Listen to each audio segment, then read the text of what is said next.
They might talk about humor, music, film, books, football and box sets, exercise and maybe even food, trivia and sport, politics and health, sometimes well-being too. On the Life with Brian. On the Life with Brian.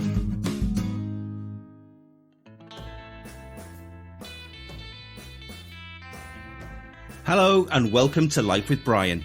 I'm your host, Mark, and I'm joined as ever by Matthew Christ. Hiya, Matthew. Hello.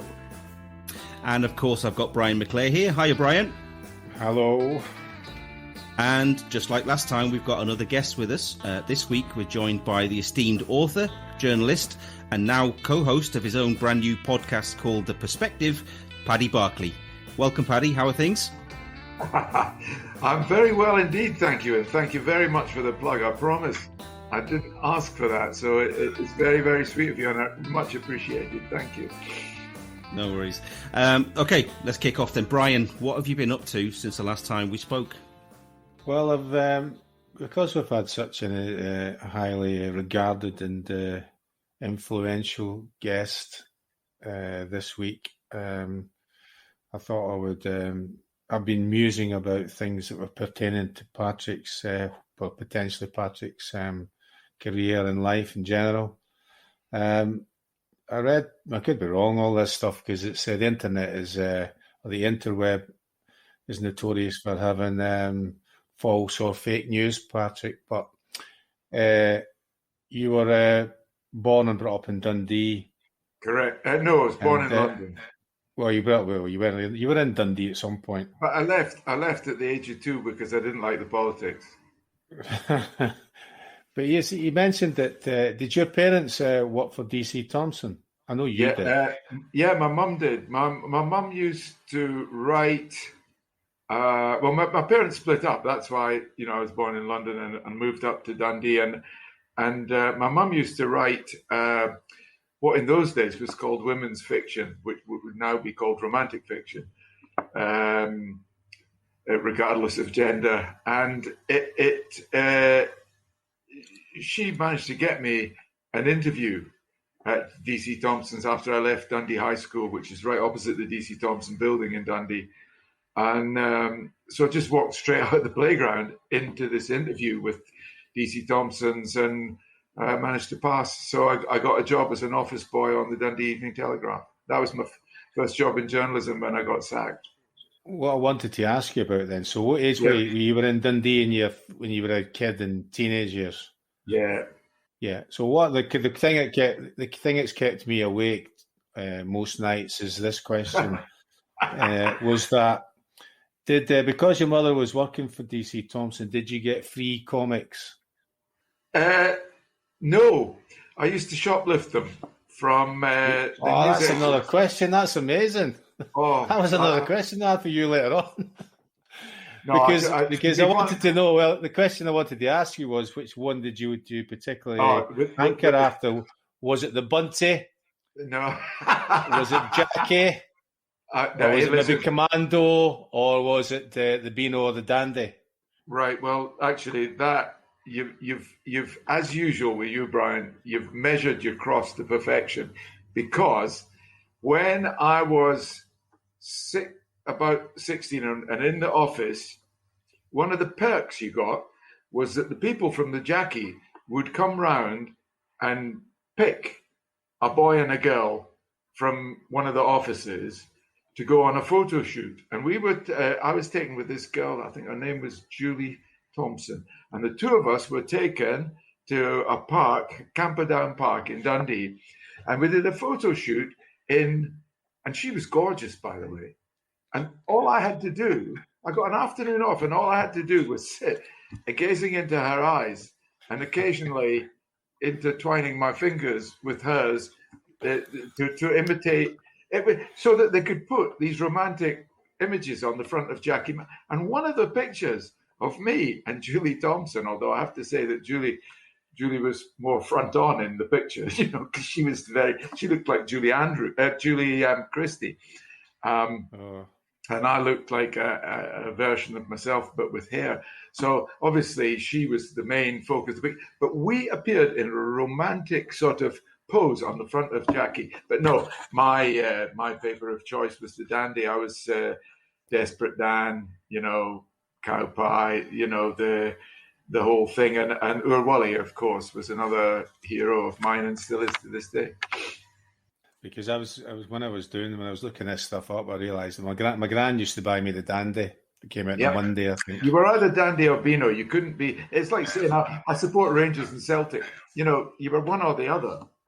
Yeah, well, I was dandy. I've always been dandy as well. So, much better favourite. Did you graduate?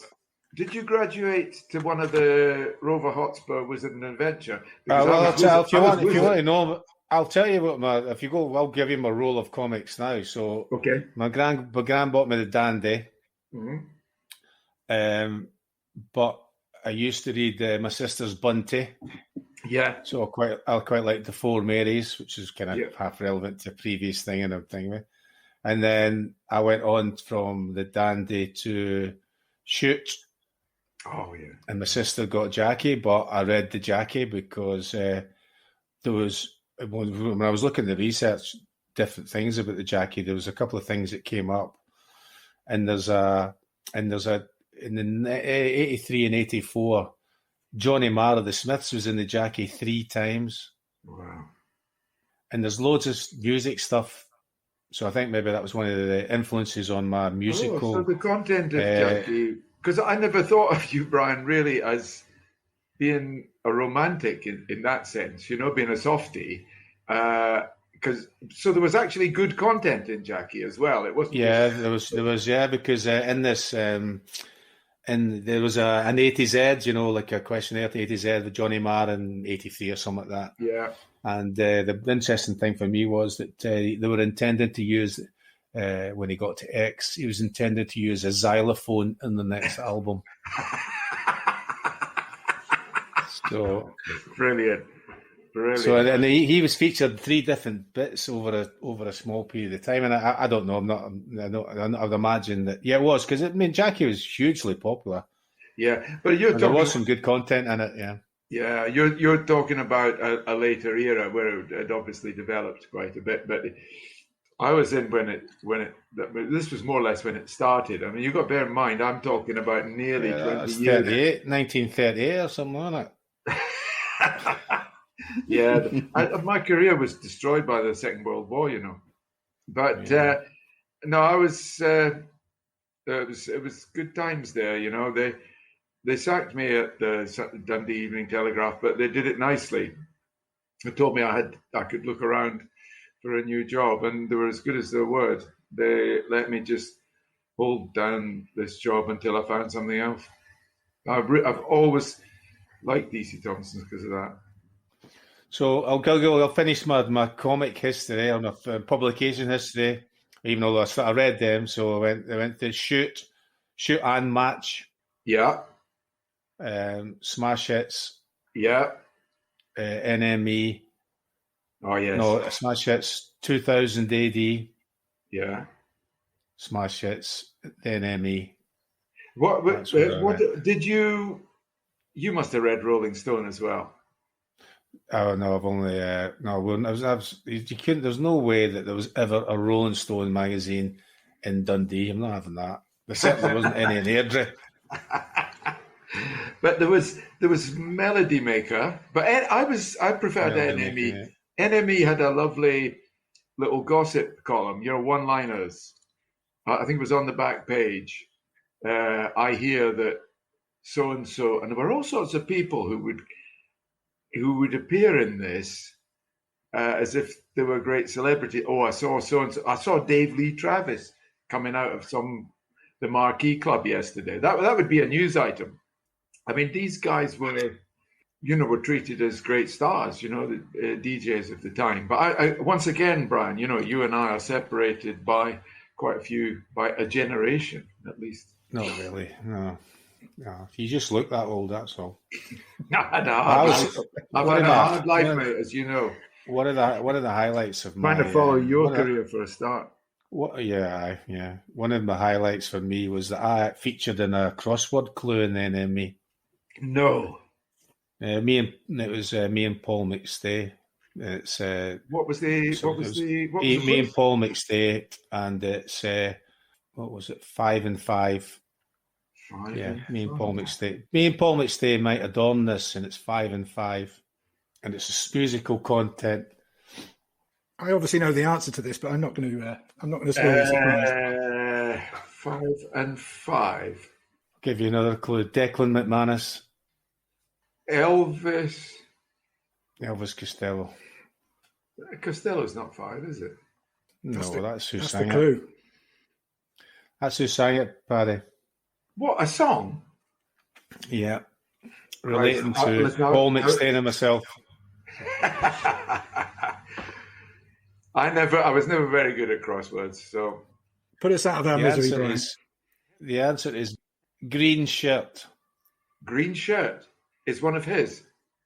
Yeah, it's a song by Elvis Costello, and that was in the enemy Oliver, crossword with McStay and me as the clue. Oliver's Army is about as much as I can cope with. This wasn't the edition of NME where the pair of you look like you're out of Wham, is it? That was a different magazine altogether. How do you know that? Was it? Oh, I've seen the pictures. Don't worry. What magazine was that, Brian? Isn't it still in your mum's loft or something, or buried away somewhere? Oh, you've got it now. I've got it. Yeah. So do you want to enlighten us a bit on this famous picture of you and Paul McStay looking like George?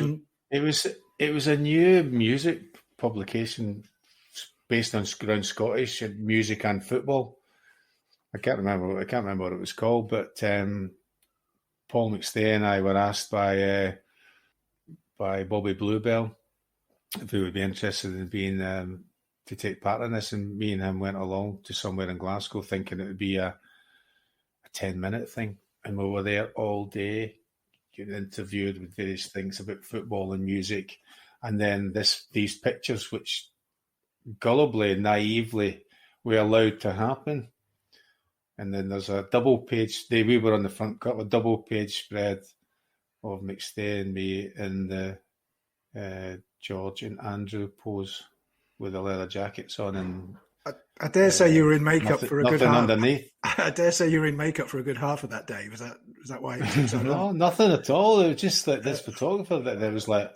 Oh, there was definitely a hint of eyeliner. I was aghast. I was thinking, what are we doing here? This is going to haunt me. This is going to haunt me. I'm going to put the images up on Twitter, by the way, because the magazine was called You've Cut. got them, have you? It's called Cut. That's what it was, yeah. Yeah, February 1987 it was. Yeah.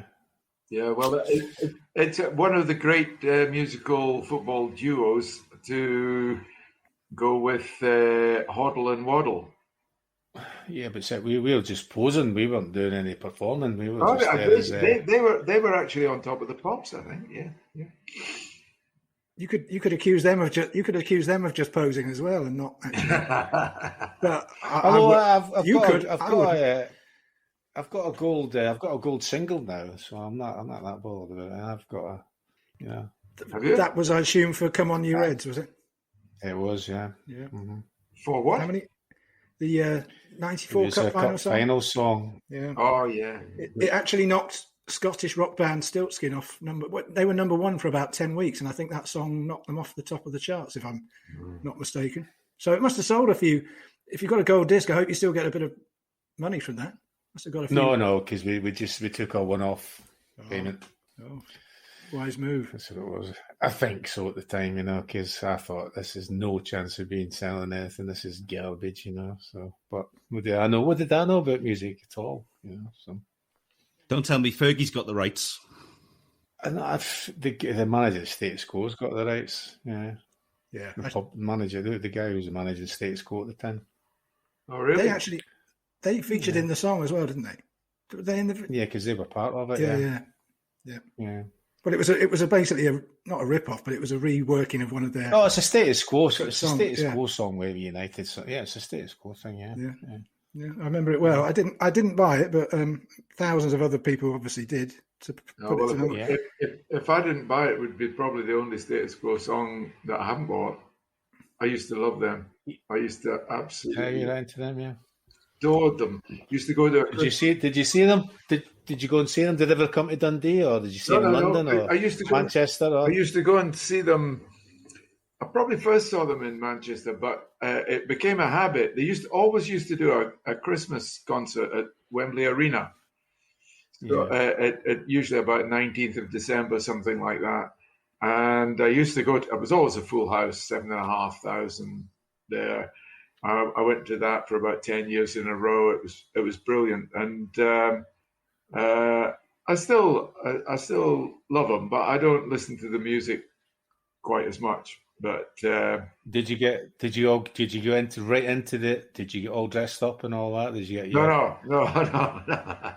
Your faded Levi's on? No, and your Converse? No, probably. But I could never have worn them like Francis. Air guitar? No, deaf all the bloody time. Yes, they used to say when I was a kid, you know, how do you torture a Scotsman? And the answer is you nail his feet to the floor and then play a Jimmy Shand record.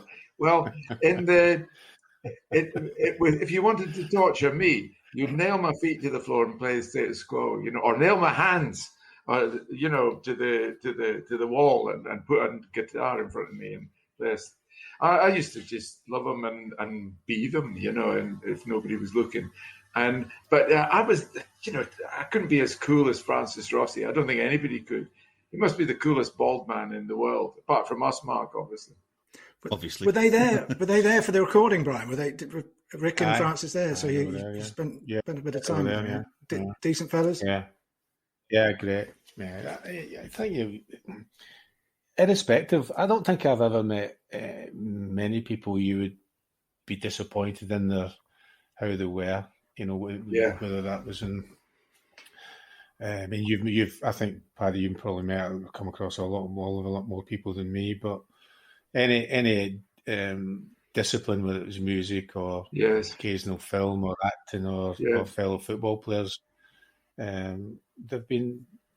I suppose that they kind of had looked at the same kind of way that I've always looked at it. Is that I've always felt that I'm the same, just the same as anybody else. I'm not any better than anybody else. That's true. That's true, Brian. But I've had an extraordinary. I just had an extraordinary job, Paddy. Yeah, and I think that if you meet people from different ways of life, they will know who you are, and that will give you an instant validation. But I mean, I completely agree with what you say that when you sit down with distinguished people, if I can just tell you a story, a friend of mine. You might know him, Brian. He was a football agent, Jonathan Holmes. He was agent for Lineker and I know who he is. Other people. Yeah. And a few years, 2 or 3 years ago now, I suppose it was, I rang him up and said, "Look, next time you come to London, I've got to buy you lunch." And like a lot of rich and successful people, they changed the rules, you know.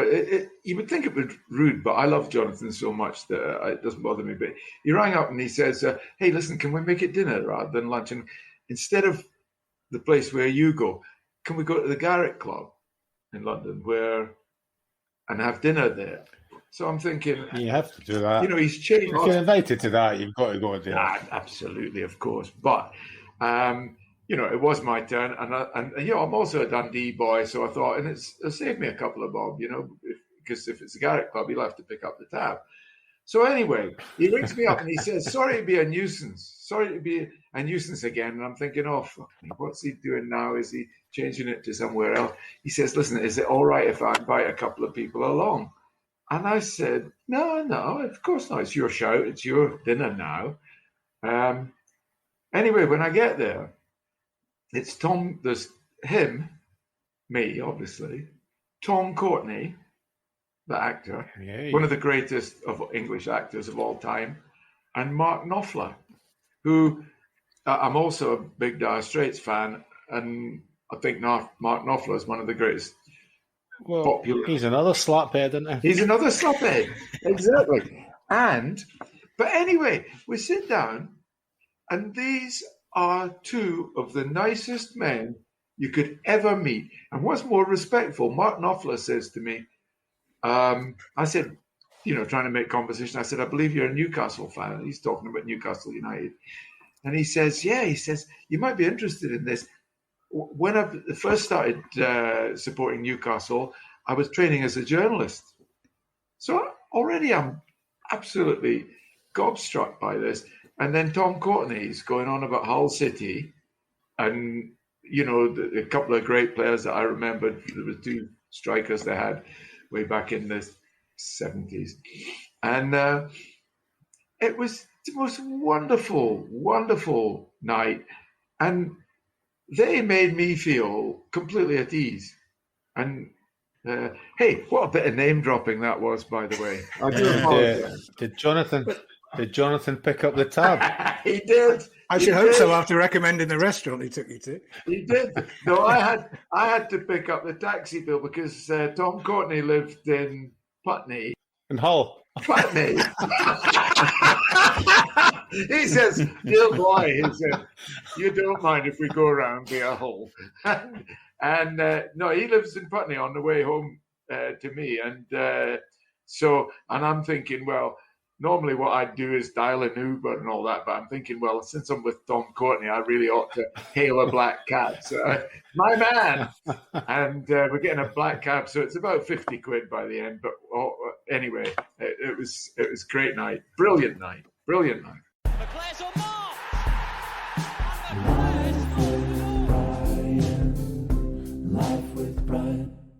Well, that kind of takes us on to what I was going to ask you. I wanted to talk to you about where your paths have crossed in previous years and what have you, and what we used to call. Brian, are you talking about Brian McClare? I will. Can I tell you a Brian McClare story?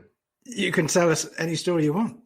No, what was the question? Tell me what the question was going to be. Well, it wasn't really a question. I just was interested to know whether where your paths have crossed in the past when you were working in what we used to call Fleet Street, Paddy. But also before we get to that, I wanted to clear something up with this incident where you apparently mistook Brian for one of his. Don't let me because Brian won't know this. I'll tell it. It's basically I probably got to know Brian after, and you'll correct me if I'm wrong, Brian, but I got to know him better. And by the way, what a fantastic lad, and what help he gave me when I was doing a thing up in Lanarkshire a couple of years ago. I will never forget how kind you were in giving your time and bringing the house down, Brian. I really appreciate that. But yeah, but there's only 3 people there. That's because we didn't bill you. That's because I was. Two of them are me and you. That's because I was stopping the bill. But it was. Yeah, but there were 3 nice people, and it was in a lovely place. It was a Motherwell Football Club. It was. A telephone box was in Motherwell. Anyway, Brian's boss at that time, a guy called Ferguson, made sure that the likes of me and the likes of him never really had much time for fraternizing. So we were kept very much. He was a footballer, and I was one of the guys penned in the press box. But speaking of press boxes, when people say to me, what was your worst moment in 40 years as a journalist? That's easy. Brian McClare. I was at this game, Chelsea against Man United. And bear in mind that at that time I was in the peak of my career, such as it was. It'd be about 90. When did you, what years were you at United, Brian? It was about 88 to 90. 87 to 98. Yeah, so this would be about the mid-90s, I would say, 94, something like that. And United were playing at Stamford Bridge against Chelsea. And Brian was in the team. Also in the team at that time would be Andy Cole, a few others. I can't really remember the full details. But and this is not an excuse for me, because I do not come out of this story well. But the press box at Stamford Bridge, it's like where the players run out. You could almost lean over and touch them, although it's not recommended. But you're very low down, and if somebody in front of you stands up, you don't get that great a view. Anyway, I'd done my research before the game. And so I'd been professional to that extent. And one thing I did know, and it was in my head as I went to the game, was that Andy Cole hadn't scored in something like 9 games, which was unusual for him. And very unusual for him. So that was one of the facts I had going around my head. There might have been a couple of others, that Karine or something, or who was ever in goal for Chelsea, had kept 6 clean sheets. But you when you go to do a live match report, and this, I must have been on the Observer at the time, because it was a Saturday afternoon match, and you have to write them as you go along. You know, people kind of think you can go to the pub, have a nice meal, think about the game, watch Match of the Day, wake up on a Sunday morning, write your match report for the Observer, and deliver it through under people's doors, you know. But of course, it's not like that. You have to write it while the match is actually going on for the early editions, and then you get a chance to rewrite and tidy up for the editions that go to big cities like London and Manchester. So anyway, I'm doing my early edition, what we call running match report from Chelsea Man United, and I see United take the lead. They ended up winning 4-1, but they take the lead and I can see Andy Cole score the goal. And I go, yes, brilliant. I've got my theme. You've got to write it more or less at half time, a lot of it. And so you're looking for something you're looking for a sending off, basically, or a bad or a bad injury. This is awful. But you're looking for something really that's not going to be affected by the final result. Or in the old days, a riot. But that was frivolous. We never wanted bad things to happen, but really. But the great thing was Andy Cole's goal drought is over.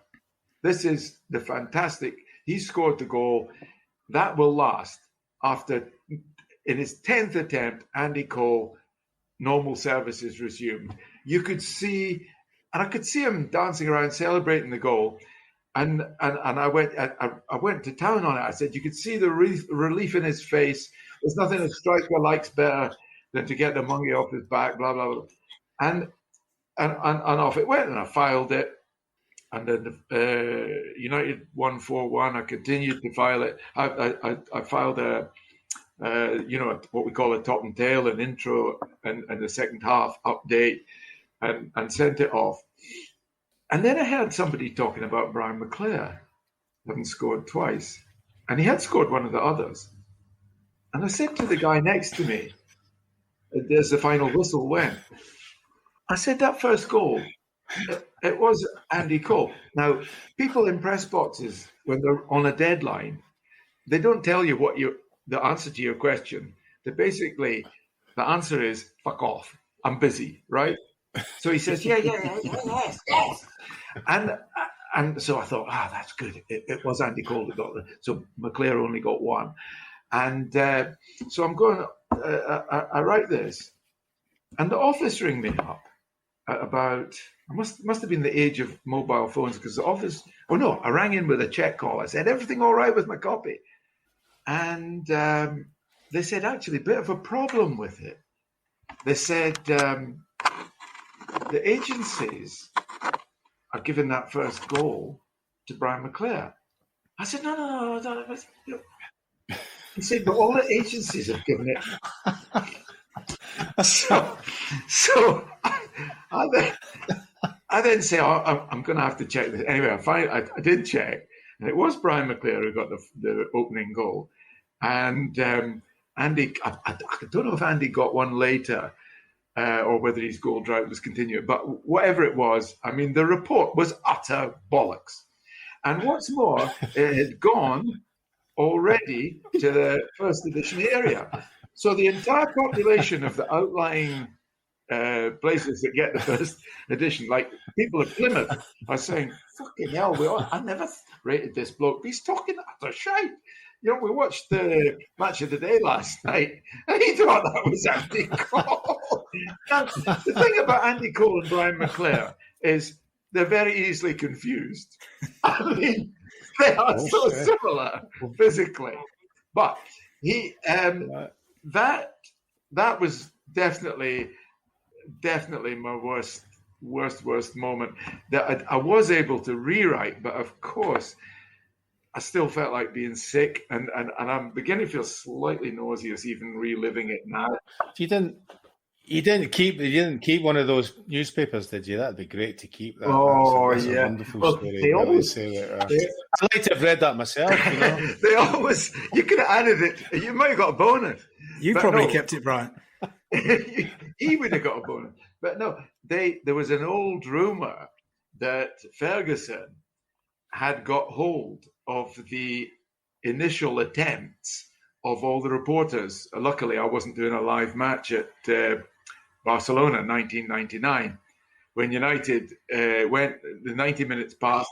Man United were 1-0 down to Bayern, and all the reporters had said Ferguson has proved that although he can hack it domestically, he's too naive to be a top manager in Europe. That, I'm sure, is what they were saying. And of course, the 2 goals go in from Sheringham and Solskjaer, and they suddenly have to throw all that away. But of course, it will already have gone to the office. Luckily, they wouldn't have published it, but it already gone to the office, and they would have rewritten it. Arise, Sir Alex, the greatest manager in the history of blah, blah, blah. But there was an urban myth for a long, long time that he had got the early ones where they were calling for his head and saying he was a myth and all that. And anyway, it turns out to be not true. But I really felt so sorry. I mean, the new camp now is a very, very steep ground. And I'll tell you, if I'd been up in that press box in the 5th tier, I'd have thrown myself off it. you know, that's the ultimate nightmare. Well, think yourself lucky it was before the days of social media. I mean, you imagine the backlash you have got. I was so lucky.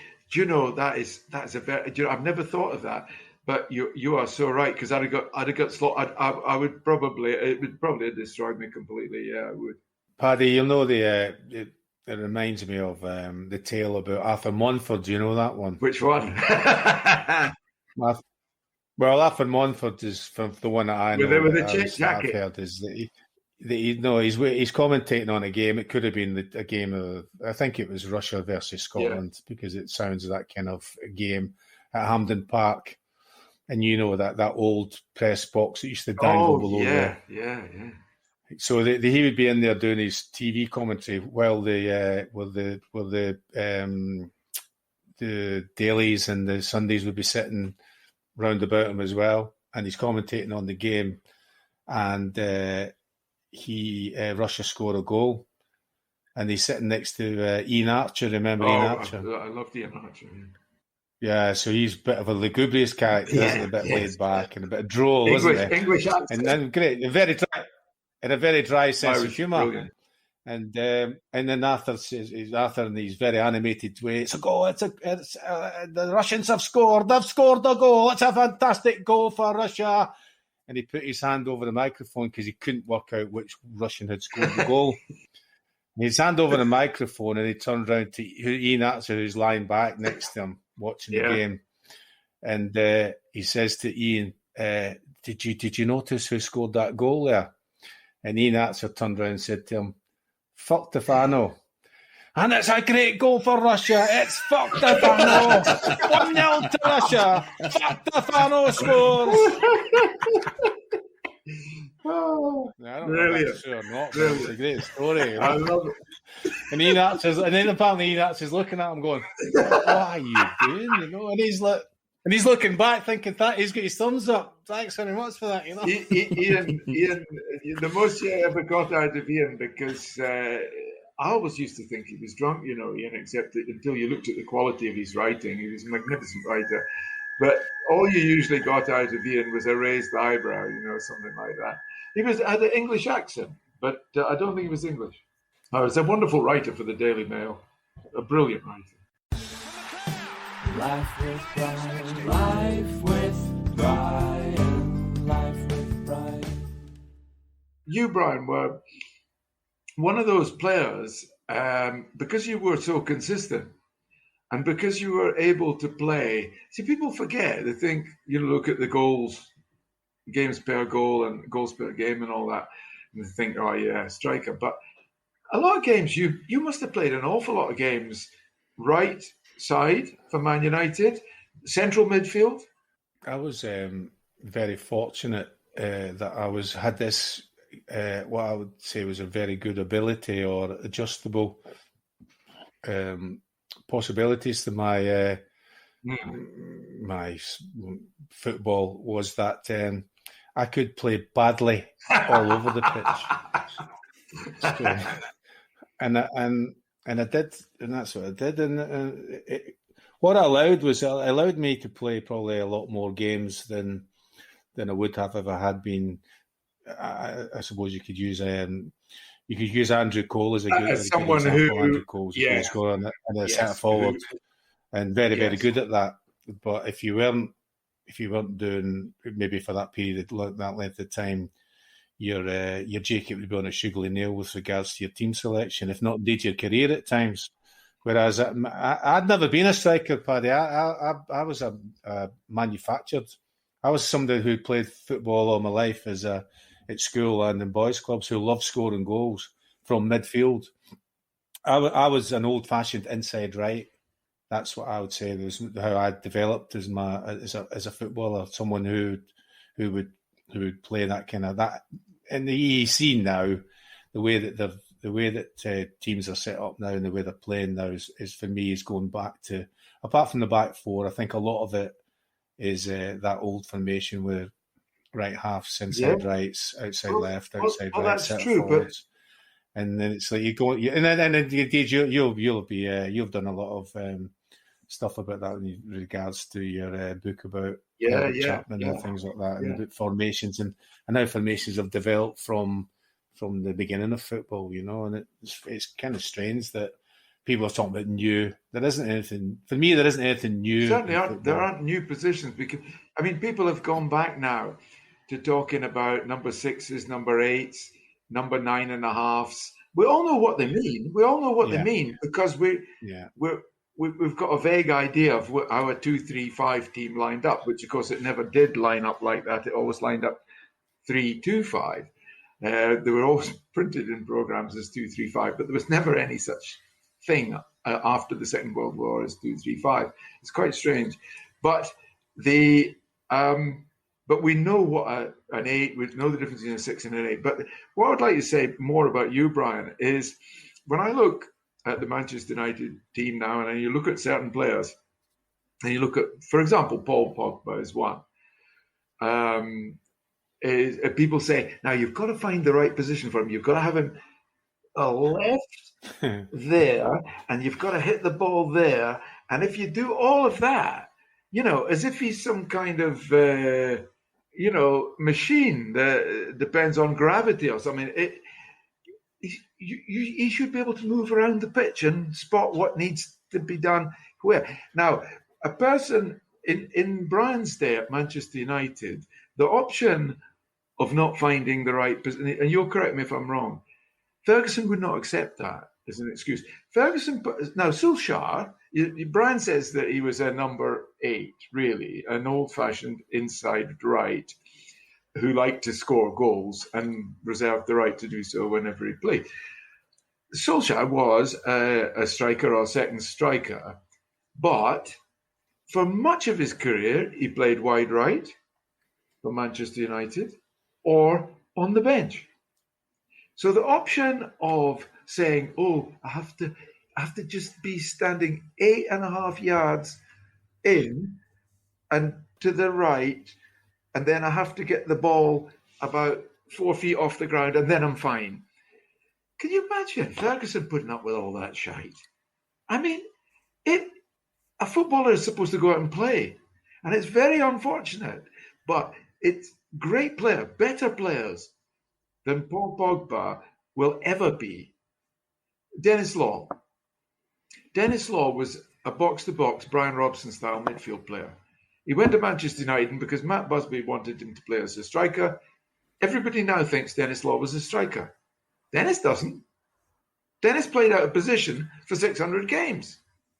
Although Martin Edwards, the old chairman, said that Dennis did play some games in midfield. Dennis was a midfield player, but he played every game as a striker. And Ferguson maintained that tradition. The option of not playing well because the position wasn't exactly yours would not have been available to Brian McClair or anybody else at Man United.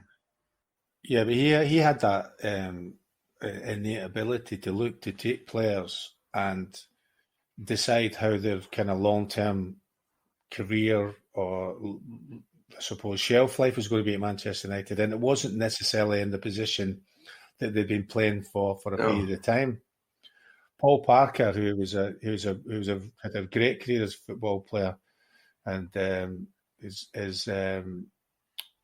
was played as a second centre half at QPR behind McDonald, the tall centre half, Alan McDonald. So he was the one that went there. But Paul was quick. He had a great jump, very athletic. So he was the one that kind of did the mopping up job. But he could jump and still as well. He had a great jump, a great spring for his height. And Paul played centre back all the way through that period of time. He was at QPR, as far as I think he was at Fulham before that. And when he came to discuss with Alex Ferguson about coming to Manchester United, he would always have, that wasn't because I was just wanted to come to Manchester United, but other players would want to be saying, well, where am I going to play? I'm going to play wherever. And the gaffer would tell them what he thought they wanted to hear. Yeah, of course you play centre half. He never played centre half. I maybe played one or two games, but he was right back. And became a very good right back. Well, he played for England. Indeed ended up playing in the World Cup semi, World Cup is he laid on the goal for Lineker. So he ended up being a right back, and he had that kind of thing. When Roy Keane first came to United, he played loads of games at right back. Did he? I never remember. Loads of games because at right Roy back. Keane, when he was at Forest, he liked to be an attacking midfield player. But Ferguson had ideas about where he wanted him to play.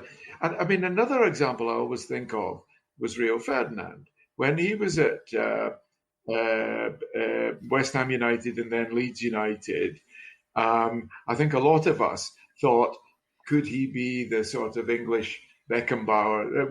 The Scottish people used to think the same about Alan Hansen, and Ferguson had a very clear. Ferguson didn't share that sort of romantic notion. He said, Rio Ferdinand's quick, he can defend, so he doesn't cross the halfway line, and he never did. How long was he at Man United? Never crossed the halfway line, did he? And there was a game where Rio played for West Ham at Old Trafford, and West Ham lost either 6 or 7 goals. Oh, really? And Rio was at fault for 5 of them. He was at fault for 5 of them, and you're looking and thinking, why would anybody be? This is. And Rio started off as a winger, so you can see the football abilities had to be his feet. He was an 11 or a 7. Yeah, that's where he played his career, and before he went to West Ham. So he'd learned how to play as a football player. So he had those things, and then he grew into the stature he did and developed into that type of player he was. Yeah, but I think that's one of the great abilities of Alex Ferguson, was being able to, and then change it, changes the way it went along. Like you say, I was playing on the right, I was playing in the middle. I went to, there was one game where I'm not playing. I know I'm not playing because the game's been announced. We're going to Goodison, Mark. And we're in the hotel, and we always for Liverpool games at Anfield, we stayed overnight in Liverpool. For Everton, we never stayed overnight, even when they were champions. We never stayed overnight. That gives you a measure of what Alex Ferguson's idea about playing against Liverpool was. Yeah. So we go to travel to the hotel on Saturday morning to have pre-match meal. We get to the hotel, have pre-match meal, and he announces the team. And I know I'm not playing because I'm not playing.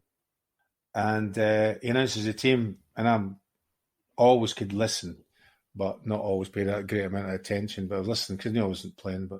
And then I'm thinking, and he goes, and he names the team, and he gets the last player in the team, and he goes, McClare. And I'm like, what? Where am I playing? What? Left side of midfield, left. I'm playing like, what are you on about? I'm just, and he continues on his team talk. The last few always lasted for half an hour, and I was playing left side of midfield. Never played there really before. Played a few times, but not really played there before. And he'd fallen out with Andrzej Kanchelskis, and he decided he's not playing. He's not having him, whatever the reason was. And I'm playing left back now. Left-sided midfield. Now, he wasn't expecting me to be Andrzej Kanchelskis. All he was expecting me was to do a job on the left side of the midfield to whatever the abilities I had. And the other one that swings to mind about that, we're in where you went to for your first European game.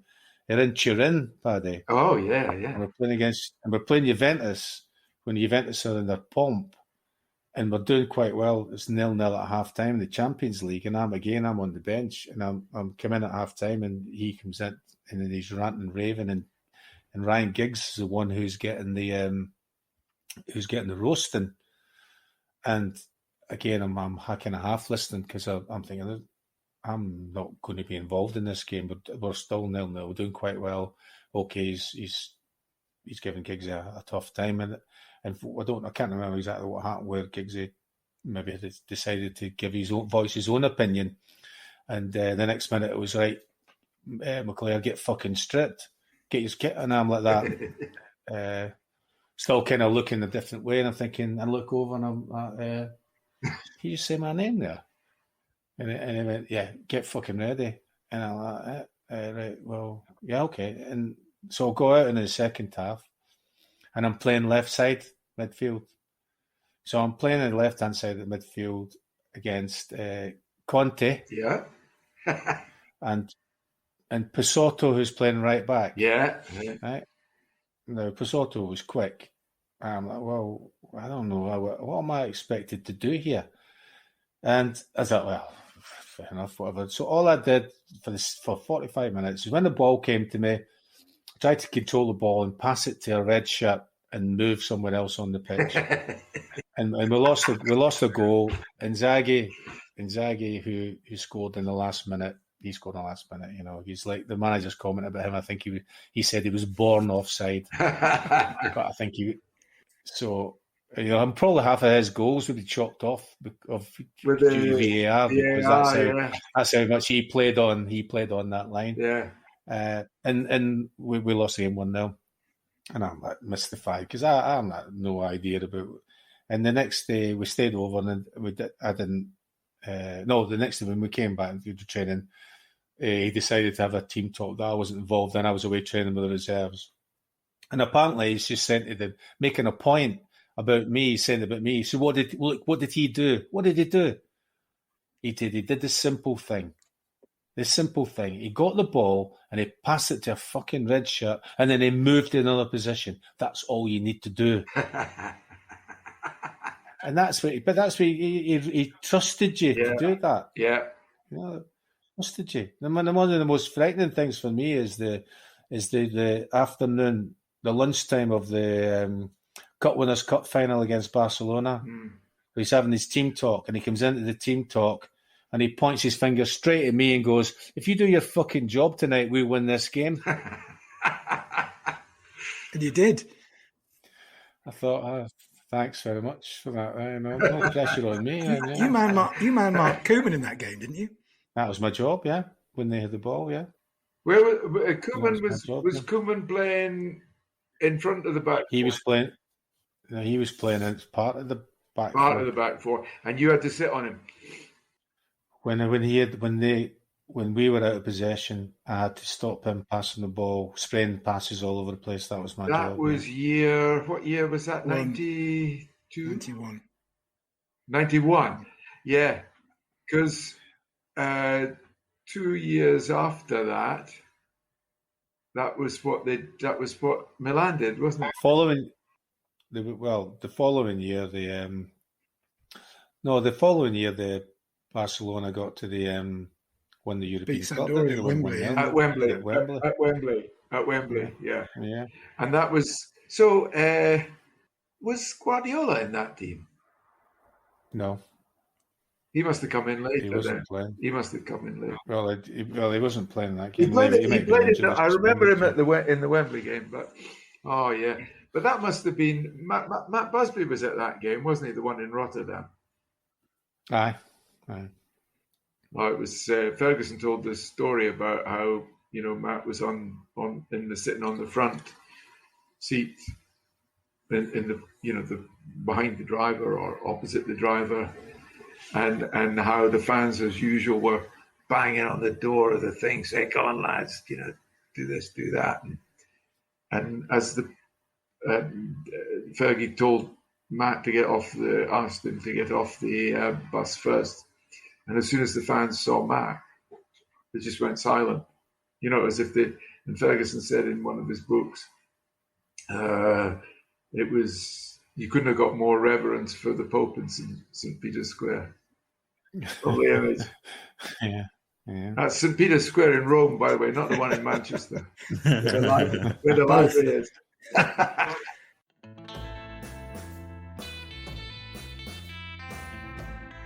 Well, we had such fun during recording that we just kept on going and going. So much so that we ended up with enough material for 2 episodes. So why don't you come back for the second part of this very soon to enjoy Brian and Paddy talking about Gary Neville, Quizball and bollockings from Sir Alex Ferguson. We'll also open McClare's mailbag for your questions. It will be available everywhere you get your podcasts. Cheers!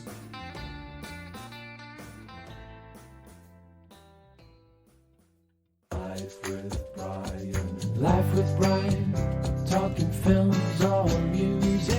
Life with Brian, talking TV and food. Life with Brian, talking trivia and exercise. Life with Brian is different every episode. Life with Brian, talking politics and football. Life with Brian is different every episode. Life with Brian, Life with Brian.